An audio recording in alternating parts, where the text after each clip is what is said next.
blaring our podcast. Nothing is sweeter than Swiftcast. Hey guys, welcome to episode 83 of Swiftcast. This is Jill. Ashley. Haley. And Steph. And we have a lot of exciting stuff to talk about this week. And first and foremost, 13 Days of Taylor starts this week, and we're so excited. Yay! Lots of presents! My favorite time of the year. It really is. By the time you guys hear this episode, it'll probably be December 3rd, so we'll be on the third day already. Ah, that's scary to think about. There will be special deals and new products every day from December 1st, which is tomorrow, until the 13th. So keep an eye out. Every day there's going to be something new, as you guys know. And I'm hoping for a lot of just crazy 1989 stuff. I don't even know what to think of. Well, I liked your idea from earlier. I said that I won't be able to afford anything, even if it was a Meredith hairball. But you would still buy that. I'd still buy it, like Meredith clippings. Like she got a haircut. I was actually just thinking about the 13 Days of Taylor at work today when I had my red Tervis cup. I was like, this is outdated now. Oh, I bet they'll have a new one. I love those Turbos. I'm hoping. And actually, Taylor Nation gave us a hint already that there will be a deal for free shipping, which we all love so much. And desperately need. Desperately need, especially with that site. Someone tweeted them and said, I hope there's free shipping, and they replied with the winky face emoji, so I would take that as a, yes, there's going to be. If there's not, I'm going to spam them with winky faces. Well, I know I saw in Australia's store there is already a 1989 blanket available, so I think maybe that will be one of ours that will become available. It looks so good. I do love the blankets. That creates a Swiftie problem for me because I have the blanket that came out last year with the 4 album covers on it, and now I feel like that one is just wrong. There's a huge thing missing. Maybe they'll add another one.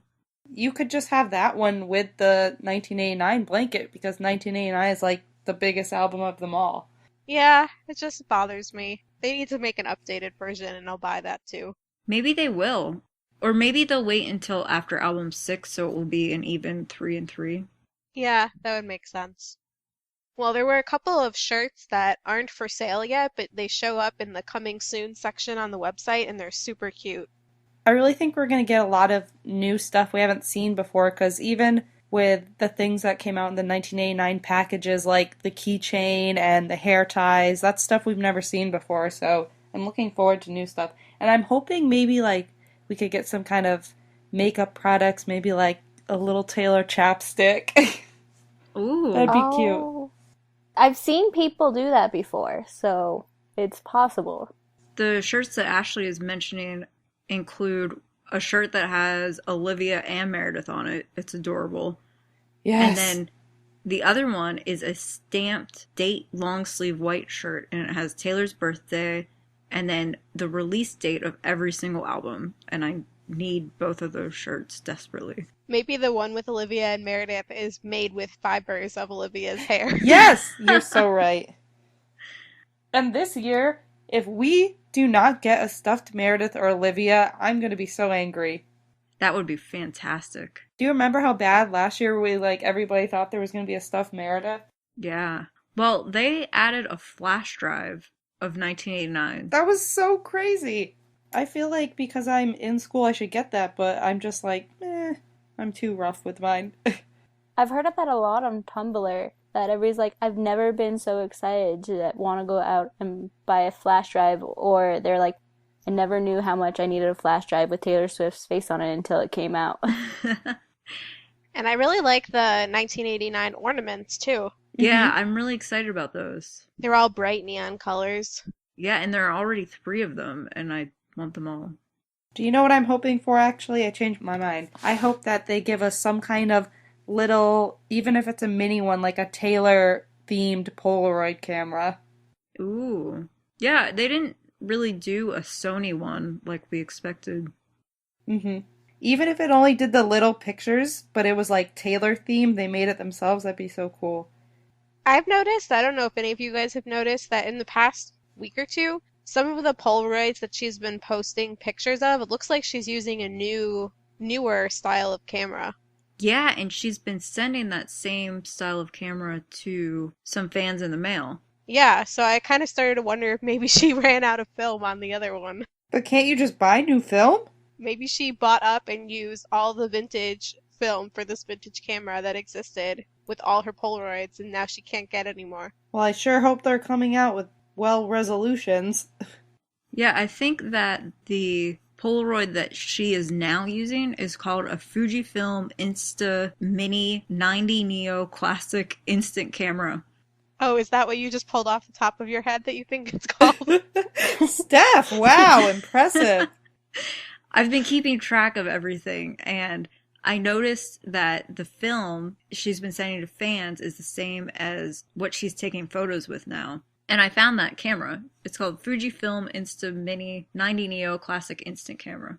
I just hope if they do have one, it's not like $90 or something. This one is $199. Okay, never mind. I'll take the Meredith hairball.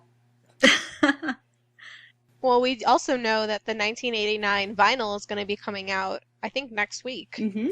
I can't wait for that. I expect tons and tons of copies of that to be sold. Does that count towards her album sales if it's on vinyl?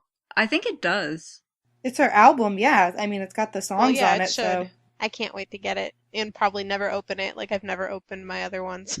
Yeah, I don't even have a record player, but I have all the vinyls. I'm in the same boat as you. So if anyone wants to buy me and Steph a vinyl record player, that'd be awesome.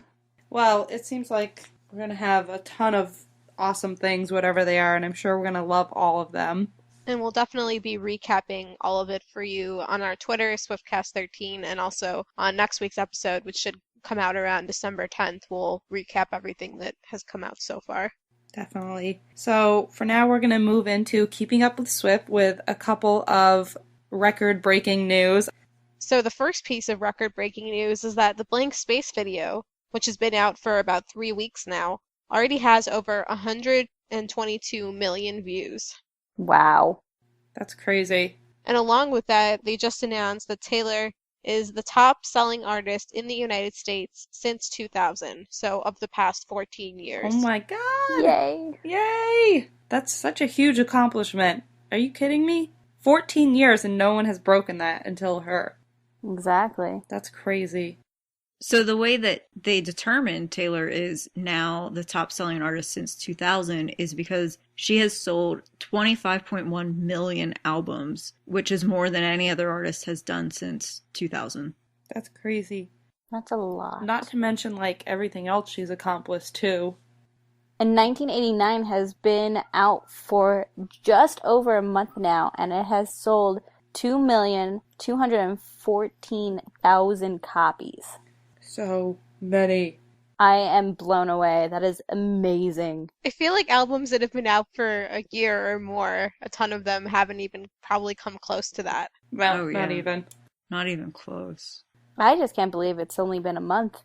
Taylor knows how to sell albums, that's for sure.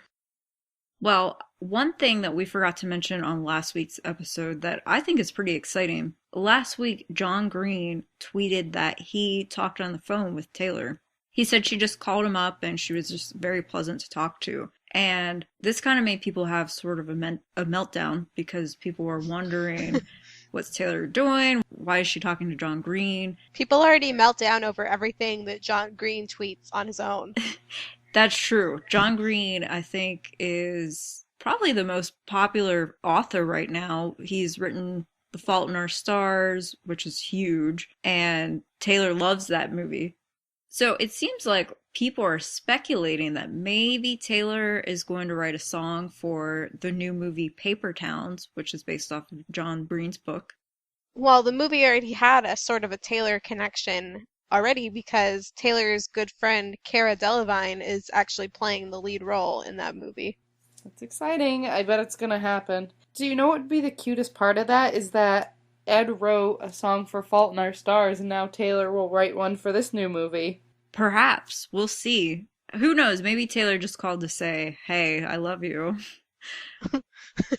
She does things like that. Maybe she just wanted to know if she could be in a movie, and he was like, sorry, no.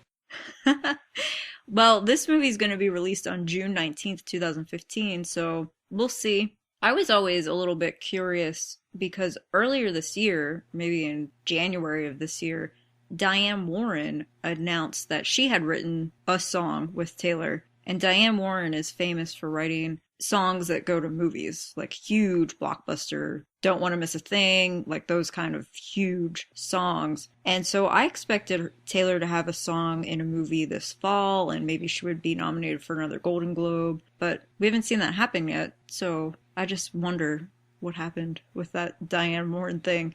Who knows, maybe they already wrote a song for Paper Towns way back when, and Taylor was just having a pipe dream that maybe she could have John Green approve of her being involved, but I don't know. It'll be interesting to see what happens.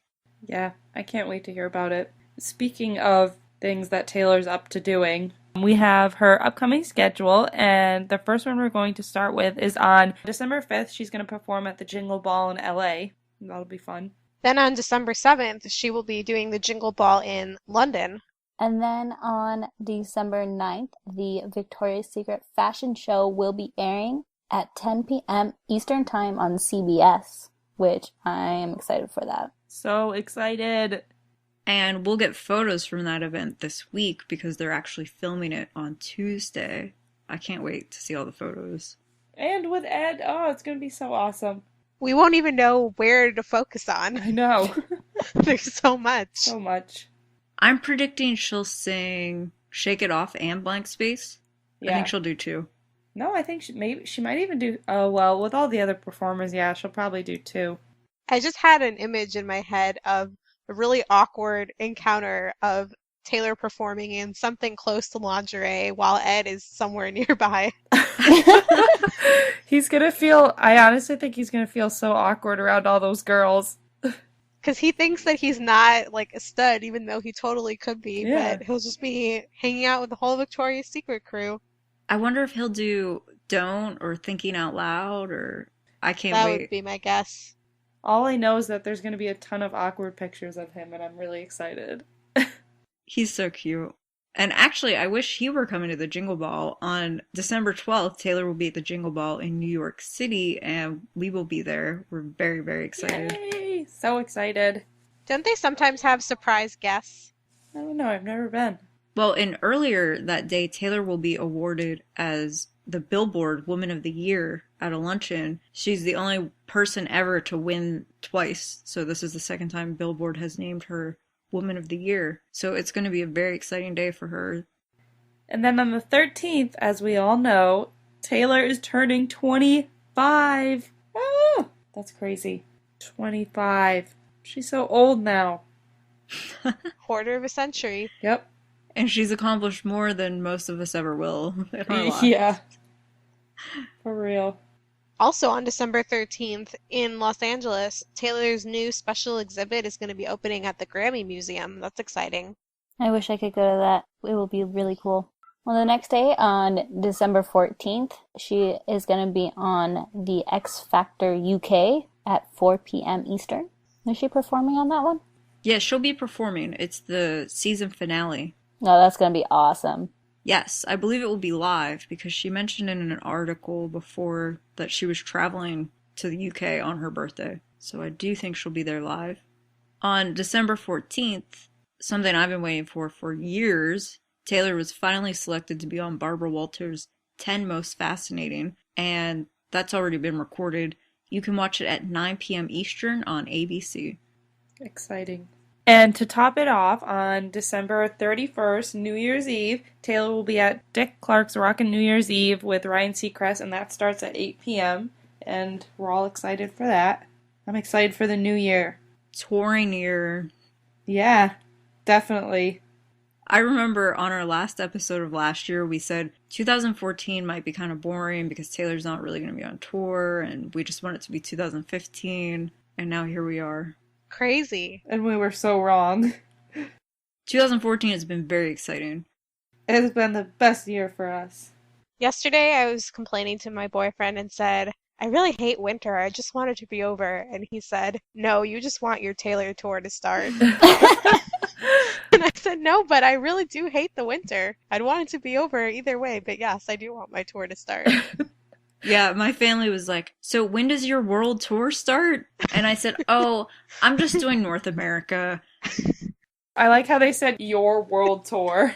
Yeah. I mean, she'll be very busy covering all the goings on. All right, so be sure to keep up with us on Twitter and our episodes to listen on our updates about all her events, and we'll keep you guys posted if anything changes in her schedule.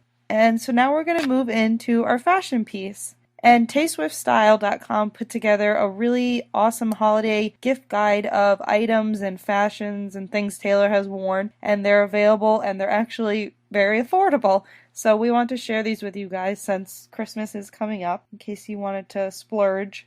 Or, ask Santa for those special gifts. Yeah. The first one that they named was the Urban Outfitters Felt Slouch Fedora, which is only $39. And it's really cute. It has like a little bow on the side, which I really like. And I feel like fedoras have been a huge part of her style for the entire past year. I agree. She's been pretty rocking it all year. And our second one is from Forever 21, and it's the Cuff Faux Leather Booties. Those are $37. They look off blackish. That day she wore the red sweater and the tan pants, and they're really cute. And they have a little heel on them, so I'm definitely into Perfect those. for fall and winter. Yeah, I really do want those. Those are cute. Booties are definitely in style and trending this season. Like crazy. I've been looking for a pair and I haven't found any, so I might look into these. The next one is another pair of booties. These are red ones, and they are the Forever 21 Wrapped Faux Suede booties. They are $34.90, and Taylor wore them very early on in 2014 because she knew way back then that it was going to be a trend this year. So she actually wore them when she was out shopping in January or February of this year. So the next one is one of Taylor's favorite purses as of recently, which I actually have quite a story about. It's the Aldo, called the Fratapolazine bag. It's sold at Aldo, which is a shoe and accessory store, and it's only $50. And it's a really cute Bordeaux, which is like a dark reddish purple color. Taylor's been carrying it pretty much everywhere for several months now. So about a month ago, my friend Ashley and I decided to get this for Steph for her birthday, and she just got it today. Oh, yay! I did. Did you freak out, Stephanie? I did. It was awesome. I couldn't believe it. And the funny thing is, my birthday was yesterday. Well, my birthday was on Black Friday. So Thanksgiving night, I was online trying to find Black Friday deals, and I looked at Aldo. And I was looking to see if I could find it in the Bordeaux color, and they didn't have Bordeaux. They only had it in black. And so I was just really bummed, and I just kind of gave up on it. And then the next day, I get this gift.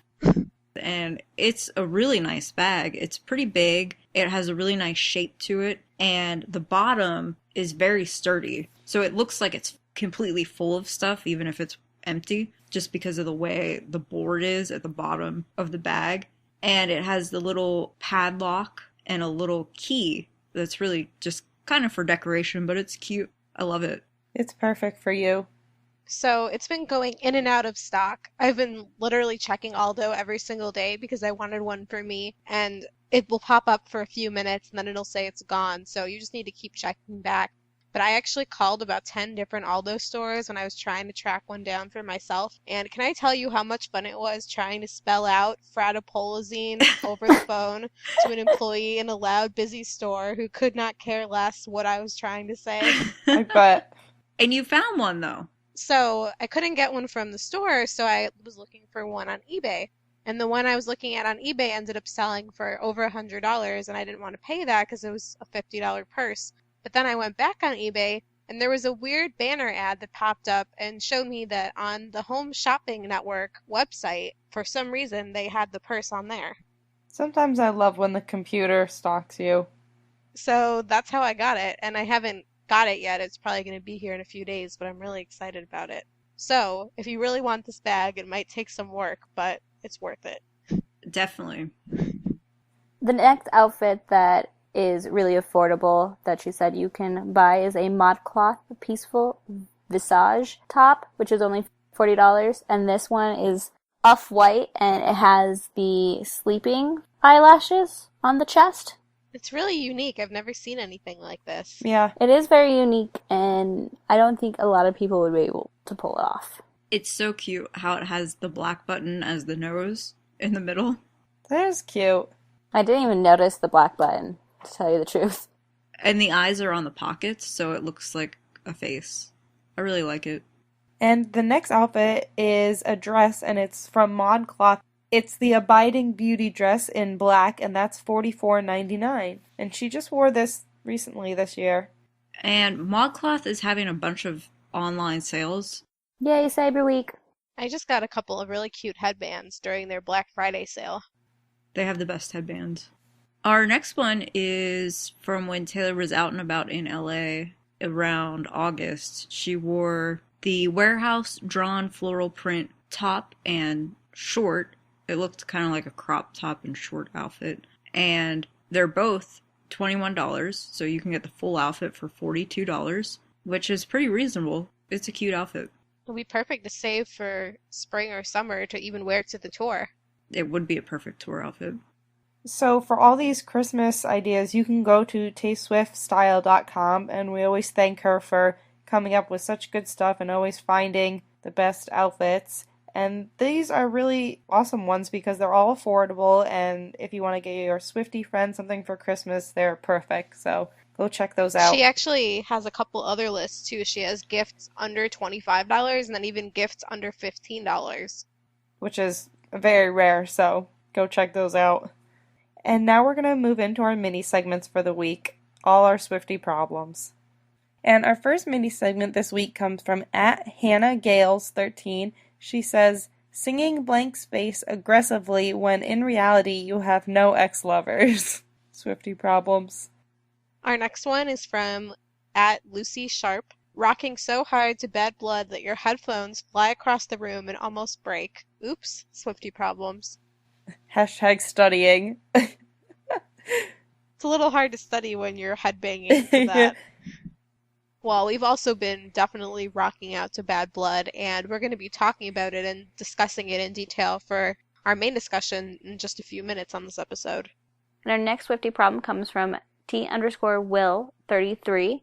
And they say, Taylor Swift expresses my thoughts and feelings better than I can. Swiftie problems. She is very good at that.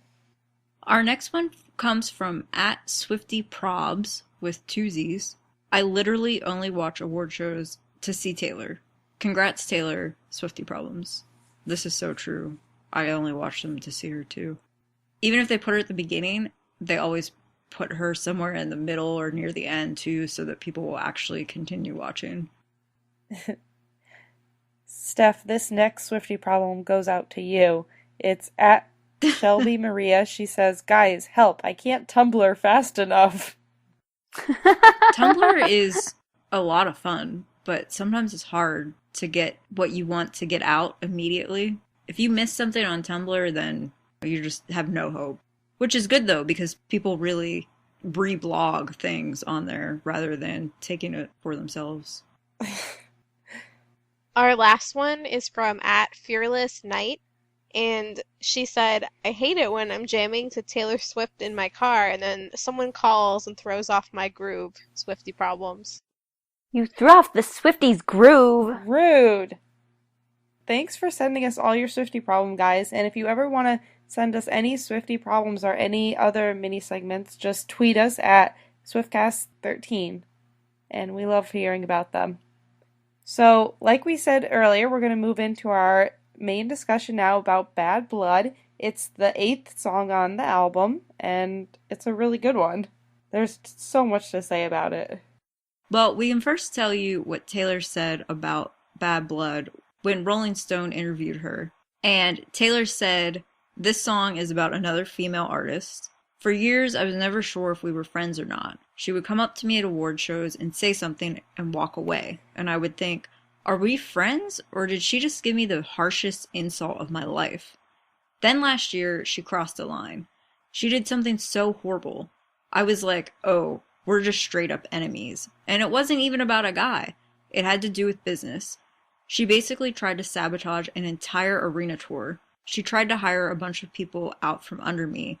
And I'm surprisingly non-confrontational. You would not believe how much I hate conflict, so now I have to avoid her. It's awkward, and I don't like it. And Taylor also admitted there might have been a personal element to the conflict, and she said, I don't think there would be any personal problem if she weren't competitive. And so we've actually talked about this before. I think Taylor would be okay if we talked about who we think this is about, because Taylor has sort of confirmed it just through things that she's liked on Tumblr. But we've even mentioned in earlier episodes that we believe this song is about Katy Perry, because we know that in July of 2013, Katy Perry hired some of Taylor's dancers and some of her stage crew managers in the middle of the Red Tour and hired them for her own tour. Yeah, and pretty much screwed her over right in the middle of her tour. Because it was right in the middle, Taylor really had to scramble to get things resolved. I think for the most part, people see Taylor's point of view here, but I think some people say, oh, it's just a couple dancers, Taylor should just grow up and deal with it.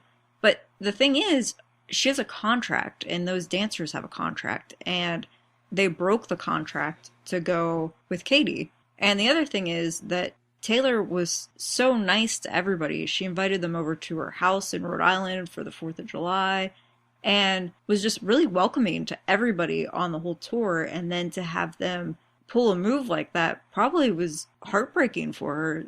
It's like she lost her friends. And it was right after that party, too. Yep. And I noticed a couple of people here and there on Twitter and Tumblr have been saying that when they listen to the song, they kind of feel like it has almost a beat that one of Katy Perry's songs would have, or not that it sounds like it, but just that Taylor kind of tried to make it almost sound a little bit like the kind of beats Katy Perry uses, maybe to shade her a little bit. Some of Taylor's backing vocals also sound to me like what Katy would do in a song.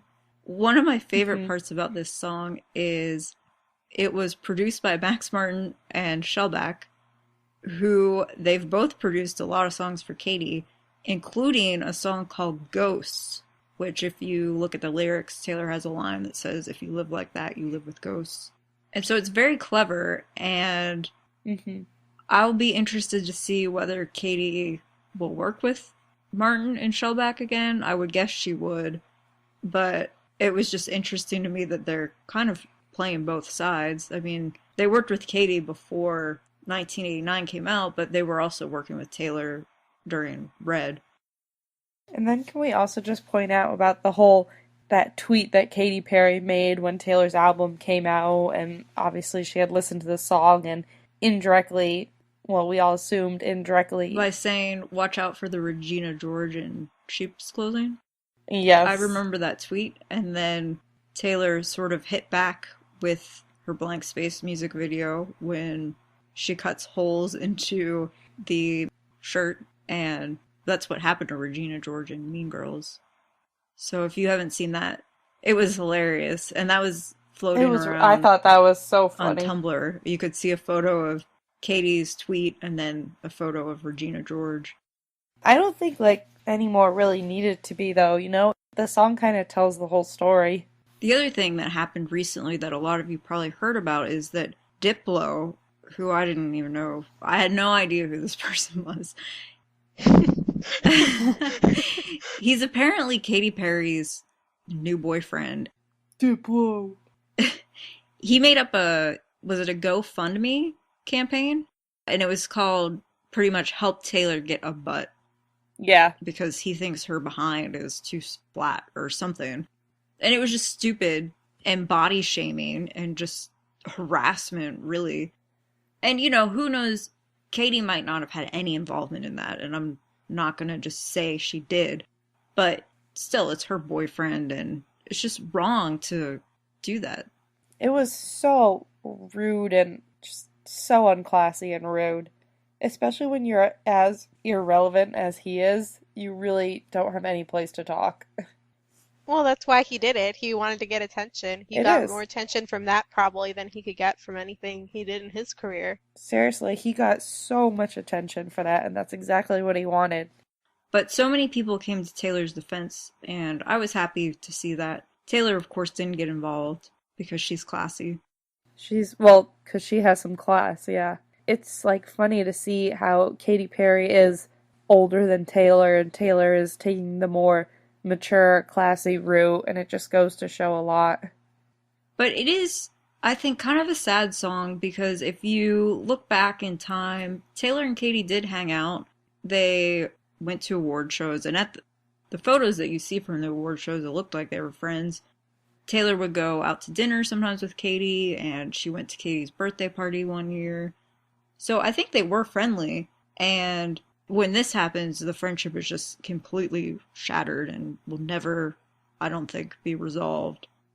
I think they really just kind of grew apart, too, with growing of age. Yeah, and in the Rolling Stone, Taylor mentioned personal conflicts, and we all know that Taylor dated John Mayer, and Katy also dated him. And so I think maybe Katy just couldn't get past that, and that might have made them grow apart. And then when this happened, I think it will be awkward if Taylor has to see her at award shows. Yeah, but you know Taylor will handle herself very well. Oh, she definitely will. I would think it would still be awkward. Yeah, definitely. But with this song, some of the lyrics in this are some of the most clever throughout the whole album. Like I mentioned, the ghosts is very clever. Yeah, I didn't even catch on to that till you mentioned that. I love the lines where she says phrases without saying the phrase, like, and when she says, like, knife in my back, instead of, like, I mean, it's clearly a metaphor for that she got stabbed in the back. Yeah. Because she doesn't actually say stabbed in the back. She just says she has scars on her back from, you know. Yeah, I thought that was clever, too. My favorite part is the part where, maybe it's the bridge, but when she says, when you live like that, blood runs cold, and she holds it out, the note there, that's my favorite part. Yeah. And just imagine her upside down microphone technique. I know, I was going to say, I can't wait to see the performance for this song on tour. I was thinking it might be like Better Than Revenge of Speak Now, or Forever and Always of Fearless. Definitely. I could see, like, for Forever and Always, she had all the writing on the screen. I could see, like, bad blood with, like, dripping blood, or maybe her throwing chairs. That would be fun. Well, one funny thing that I saw on Tumblr that I don't think Taylor would do, but it was still funny, is that they said Taylor for this performance should have a bra that shoots out fake blood like Katy Perry's whipped cream bra. Oh, so funny. I do wonder, though, if she'll incorporate things into the performance that tell us even more certainly that it is about her. Yeah, I think she will. One thing I think is important to say, I don't think all Taylor fans need to hate Katy or bash her or go online and say nasty things about her. I never really had a problem with her. We actually all went to see her in concert this summer. I was not impressed with her. I didn't think she was a very good performer. I think her music is very bubblegum pop. But I do own some of her songs. I exercise with some of her songs. But, you know, I don't think it's right for us to go and be nasty. Taylor wouldn't want that either. So if you like her, listen to her. If you don't, then don't. Yeah, and just because Taylor has problems with her doesn't mean you aren't allowed to like her anymore. Like, you know, be yourself, like who you like. Let Taylor have her own problems. They're not your problems, so. One interesting thought that I had was on the AMAs last week, Katy won the award for favorite female pop artist, and she wasn't actually there. She accepted it via video chat. And I think I mentioned something about this last week, but I was just wondering if Katy and any other artists who were in that category are really worried that they're not going to be winning those awards anymore now that Taylor is moving into the pop category. They better be shaking in their boots. She's coming for them. I just can't see how. I'd look at who is nominated this year. If Taylor's in that category, to me, there's just no possible way that Taylor couldn't win. Yeah, this has to be the one that she wins. Even my mom said tonight, she's like, oh, you know, she did a very good job with that album, and I think she should get a Grammy. Aw. Yeah. Well, I think that the Grammy nomination show should be very soon, so we'll see. Yeah. Lyrically, one of my other favorite parts about this song that I forgot to mention earlier is the Band-Aids don't fix bullet holes. Who else would come up with something like that other than Taylor? Yeah, that's true. That is a line that everyone seems to love. It's fantastic. I think the whole song is really great, and I do hope it makes it on the tour. I think it will. Mm-hmm. There's no way it won't. It's the angriest song on the album. It could even be a single on its own. It's so good. That's another thought I've had. I don't know whether she'll release it as a single. I think it would be interesting if she did, and then it was nominated for a Grammy or something. One other thing that people noticed about this song was, if you look in the lyric book, the photo beside the lyrics is a photo of Imogene Heap's Grammy on top of her piano. And so some people thought maybe that was because Katie doesn't have any Grammys and Taylor has 7. Taylor didn't put her own Grammy beside the lyrics, but she put Imogene's. So I don't know, it might have been sort of intentional, but I thought it was clever either way. Those are all our thoughts on Bad Blood, and if you guys have any thoughts you want to share with us, feel free to tweet us or email us. We love to hear about your responses, and we're going to keep up with talking about all the songs from the album, because there's so much to say about every song, and we love all of them. So again, if you do ever want to contact us and share your thoughts with us, you can get to us at the Swiftcast13, that's our Twitter. You can reach us on tc@swiftcast13 or email us at theswiftcast13@gmail.com. We're also on Facebook if you do facebook.com/theswiftcast. And then finally, our website, swiftcast13.com. And to listen to all of our episodes and get them for free and download it automatically for you, you can just press our subscribe button on iTunes. And again, it'll just download all the episodes automatically for you. And you can just listen and enjoy. And what do you guys think Taylor's going to be doing next week? Or this week, rather? I think she's going to be creating that Meredith hairball or Olivia hairball for the store. I don't know. Could she really create that? If she brushes them enough. Yeah. I think that she's going to be doing something related with Olivia and Meredith for the 13 Days of Taylor. It seems like there haven't been any fans getting packages in the past few days, probably because of Thanksgiving. I bet those are going to pick up again this week. Yeah, it made me nervous. I was like, what's happening? Don't stop. I know I already mentioned I think she'll be singing Blank Space and Shake It Off at the Victoria's Secret fashion show, but my pipe dream is that she and Ed will perform a new song that they've written, because we've heard that they've written together since Red. So my pipe dream is that they'll debut it while they film this, and it will be amazing. That would be amazing. I can only hope. I don't know. I think we'll definitely see her out Christmas shopping some more. Probably in London, yeah. She loves to shop there. Ooh, some London presents for fans. Oh yeah, she might send some presents to fans while she's over there, yeah. Or pick things out, Mhm. special London presents. Well, thank you for listening to episode 83. This has been Jill. Ashley. Haley. And Steph. Bye, guys. See you next week. Bye. Thanks. Bye. Peace out, Swift Scouts. Thank you for listening to this episode of Swiftcast. Visit us on the web at theswiftcast.com. The theme song for Swiftcast was written and performed by Sydney and Chuck. Swiftcast is not directly affiliated with Taylor Swift, Big Machine Label Group, or 13 Management.